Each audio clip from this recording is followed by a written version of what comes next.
I was scrolling the internet the other day and I came across the article when Joey Porter Jr. said he was the best cornerback in the NFL. Now, what's he supposed to say when people ask him that? And it came off kind of arrogant, and not because he said it, but it's the way he said it. But I instantly thought back to who's his dad and how boisterous and how confident and how talkative his pops was. And I say the apple don't fall far from the tree. Now, this rookie coming out off his rookie season said he was the best cornerback in the league. And you think about it, the mannerisms the same, the ego starting to be the same. He's playing for the same team, and all this stems back from draft day. You think about it, he was there in the green room, thought he was gonna be a first round pick, wasn't a first round pick. They left the draft and went home. He ended up being the first pick of day 2. Went to Pittsburgh, a team for his dad played for a number of years and is beloved in that organization. And he's bringing that arrogance, that confidence to Pittsburgh. Now, is he really the best cornerback in the league already? Beg to differ. But the kid's pretty darn good. Let's take a look at some of the plays from last year, and I can show you where he's a good cornerback. Maybe not the best cornerback, but he's a pretty damn good cornerback already going into his second season. Welcome back to More Sip to Tally.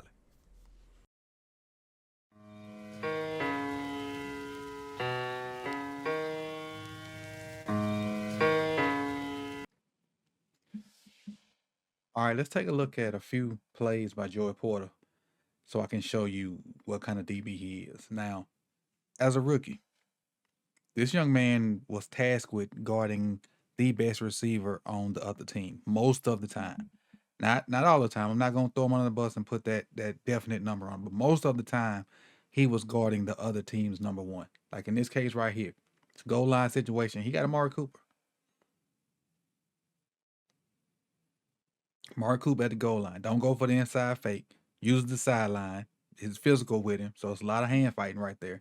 Not letting Amari just bully him, and then using his length to go up and contest. That's Amari Cooper now. That's one of the elite route runners in the NFL.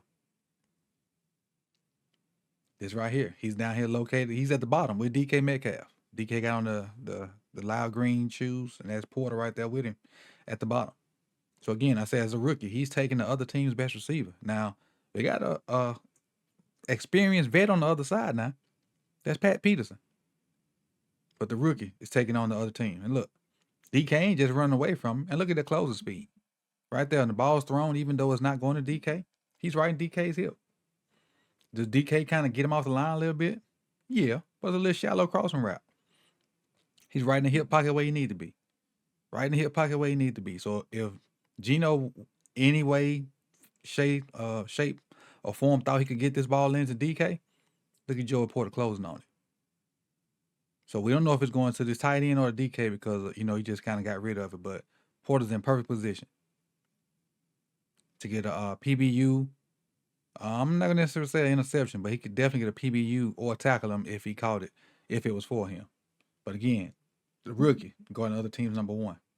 And this one right here. It's versus the Jaguars. They can run another little shallow cross. And this is Evan Ingram. This is the Jaguars number one. They're tight end. And you got Porter guarding. So he can guard tight ends and receivers. And Ingram is nothing but a big slot receiver. But he's listed as their tight end. And he's right in his hip pocket, just like he was with DK Metcalf. He avoids that right there, which I love. So they try to get a little rub situation right there with Ingram and ATN going in the backfield. So he avoids that. Then gets right back in his hip pocket. Right back in his hip pocket. Nowhere for him to go.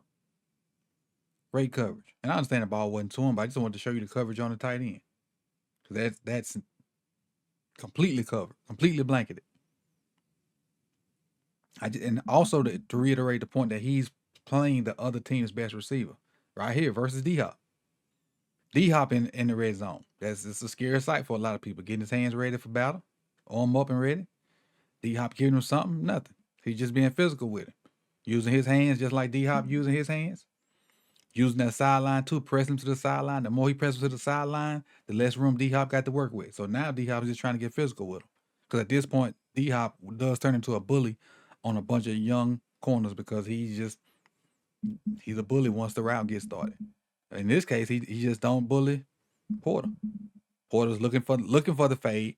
He's already pressed D Hop close to the sideline. D Hop may have a yard or two to work on the sideline, and he knows he's taller than him.